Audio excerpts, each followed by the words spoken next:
বিসমিল্লাহির রহমানির রহিম। ভাই ও বোনেরা, যে যেখান থেকে আমাকে দেখছেন এবং শুনছেন, আপনাদের সবাইকে আমার সালাম, আসসালামু আলাইকুম।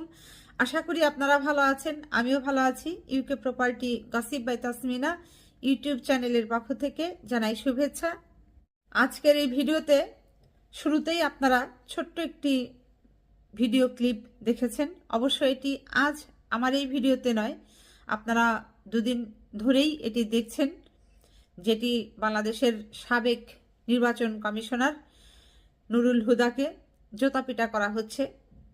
এটি জনগণ রাগে, ক্রোধে, আক্রোশে তাকে দেখে এই কাজটা করেছে। তো এটি নিয়ে আবার অনেকেই আলোচনা করছেন, সমালোচনা করছেন যে এটি করা ঠিক হয়নি। এ ধরনের মব সৃষ্টি যারা করেছে তাদেরকে আপনারা আবার আইনের আওতায় আনতে চাচ্ছেন। তো এত বেশি দরদ যারা এত বেশি দরদ দেখাচ্ছেন, এই মব করে অস্থির হয়ে যাচ্ছেন, এই গত 15-16 বছর ছিলেন কোথায়? আপনাদের চোখ বন্ধ ছিল তখন? আপনারা দেখেননি এই নির্বাচন কমিশনার কি করলো? নিশিরাতের ভোট যে হলো বাংলাদেশে, সারা বিশ্ব জানে। মানুষ ভোট কেন্দ্রে যায়নি, কিন্তু ভোট হয়ে গিয়েছে।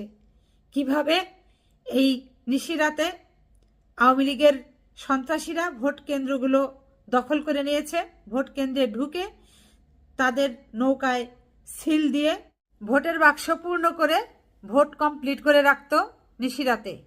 আর দিনের বেলা হলে যখন ওই লোকজন, ভোটাররা ভোট কেন্দ্রমুখী হতো, আসতে থাকতো, তখন যেটি করত, ওই 2-4টি ককটেল ফাটিয়ে ত্রাসের সৃষ্টি করে মানুষের ভেতরে ভয় ঢুকিয়ে দিয়ে তাদেরকে ভোট কেন্দ্র থেকে তাড়িয়ে দিত। এরপর যেটি করত, ওই অন্যান্য রাজনৈতিক দলের যারা রিপ্রেজেন্টেটিভ থাকতো, অন্যান্য মার্কার যারা প্রতিনিধিত্ব করতে ওইখানে থাকতো, ভোট কেন্দ্রে থাকতো, তাদেরকে গলা ধাক্কা দিয়ে, লাথি মেরে, তারপর চর কিল থাপ্পড় এগুলো দিয়ে ভোট কেন্দ্র থেকে বিদায় করে দিত।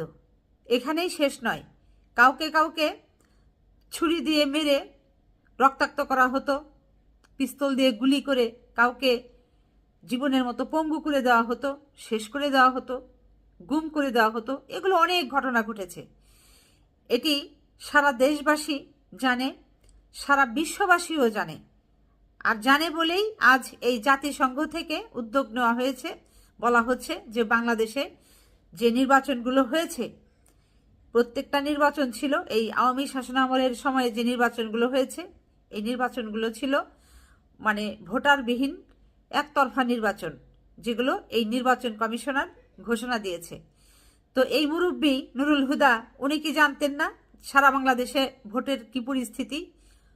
উনি এগুলো সব কিছু চোখে দেখে, যে কানে শুনে, উনি ওই আওয়ামী লীগের দিকে পাইলে পাইলে থেকেছে। আওয়ামী লীগকে নির্বাচনে জয়ী ঘোষণা করেছে প্রত্যেকটা কেন্দ্রে, প্রত্যেকটা জেলায় জেলায়, থানায় থানায়। তো এটি তো আসলে খুব খারাপ কাজ উনি করেছেন।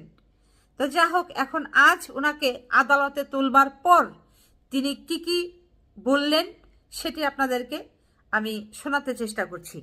অন্যায় প্রভাব খাটিয়ে প্রহসনের নির্বাচন দেওয়ার অভিযোগে ঢাকার শেরেবাংলানগর থানায় করা মামলায় গ্রেপ্তার সাবেক প্রধান নির্বাচন কমিশনার CEC এম নুরুল হুদাকে 4 দিনের রিমান্ড মঞ্জুর করেছে আদালত।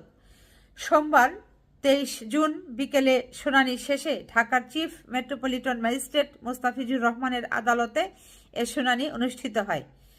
রিমান্ড শুনানিতে বিচারক নুরুল হুদার কাছে জানতে চান, আপনি মনে করেন দায়িত্ব নেওয়ার পর আপনি শপথ ভঙ্গ করেছেন? তখন নুরুল হুদা বলেন, না, আমি মনে করি না। দেখেন ঘাড়ের রগ এই মুরব্বীর কতটা তেরা হলে এই কথা বলতে পারে। তখন বিচারক বলেন, আপনার নির্বাচনে সবাই ভোটাধিকার প্রয়োগ করতে পেরেছেন? প্রশ্ন করেছেন। তখন নুরুল হুদা বলেন, নির্বাচন কমিশন 5টা লোককে নিয়ে গঠিত, আর এই নির্বাচনের জন্য আরও 15 লাখ লোক নিয়োজিত থাকে। রিটার্নিং কর্মকর্তা, প্রিজাইডিং অফিসার, পুলিশ, আর্মি সবাই থাকে। তাদের সবার ওপর নির্বাচনের দায়িত্ব থাকে। তা তো বটেই। ঢাকায় বসে প্রত্যন্ত অঞ্চলে নির্বাচনে কি হচ্ছে সেটা জানার সুযোগ নেই। এই যে দেখেন, কত বড় একটা মিথ্যা কথা কৌশলে বলে সে তার প্রশ্নের উত্তরটাকে এড়িয়ে যাবার চেষ্টা করেছে। তখন বিচারক বলেন, আপনি শপথ নিয়ে একথা বলতে পারেন না। পরে বিচারক আবার বলেন, যারা ভোট কারচুপি করেছে তাদের বিরুদ্ধে ব্যবস্থা নিয়েছেন? তখন নুরুল হুদা বলেন, নির্বাচন হয়ে গেলে নির্বাচন কমিশনের হস্তক্ষেপের সুযোগ নেই। এরপর হাইকোর্ট ব্যবস্থা নেন। এরপর আদালত জানতে চান, নির্বাচনের পর থেকে নির্বাচনী কর্মকর্তারা আপনার অধীনে, তাদের বিরুদ্ধে বিভিন্ন অভিযোগে আপনি ব্যবস্থা নিয়েছেন? নির্বাচনের আগে সাবেক আইজিপি বেনজির আহমেদের যে হুঙ্কার মুভমেন্ট ছিল, আপনি তা দেখেছেন? এ বিষয়ে নুরুল হুদা আদালতে বলেন, আমি এমন কিছু দেখিনি। এই যে দেখেন, আরেকটি কত গুরুতর মিথ্যা কথা বলেছেন এই মুরব্বী নুরুল হুদা। সাবেক আইজিপি বেনজির আহমেদের যে হুঙ্কার তুলেছিলেন, যে সমস্ত কথাবার্তা তিনি বলেছিলেন, মিডিয়াতে কিন্তু এটি অনেক প্রচার হয়েছে। এটি আমরা সবাই দেখেছি, তিনি কি বলেছেন আমরা সবাই শুনেছি, আপনারাও জানেন, সেটি শুনেছেন। অথচ উনি নাকি এটি দেখেননি, ওনার চোখে পড়েনি, উনি নাকি শুনেনও নাই। তো কিভাবে এই মুরব্বী মিথ্যা কথা বলছে দিনের আলোতে, এটি আপনারা সহজেই বুঝতে পারছেন। তো যাই হোক, সাবেক নির্বাচন কমিশনার নুরুল হুদার আদালতে এই সমস্ত কথোপকথন হয়েছে। প্রত্যেকটা বিষয়ই আপনারা জানতে পারলেন যে তিনি কিভাবে একেবারে সুন্দর কৌশলে প্রশ্নের উত্তরগুলো এড়িয়ে গেছেন, এবং যেটা সত্য ওনাকে প্রশ্ন করা হয়েছে সে বিষয়টা উনি বলেছেন উনি দেখেননি, উনি শুনেননি, উনি জানেননি। তো এখন মনে হচ্ছে এই যারা গত দুদিন আগে রাগে, ক্রোধে, আক্রোশে এই সাবেক নির্বাচন কমিশনার নুরুল হুদাকে জুতার মালা গলায় পরিয়েছেন, তারা এই জিনিসগুলো আজ খবরের কাগজে পড়বার পর কিংবা শুনবার পর, জানবার পর তাদের মনে হবে যে এই লোককে হয়তো আরেকটু ধুলাই দিলেই ভালো হতো।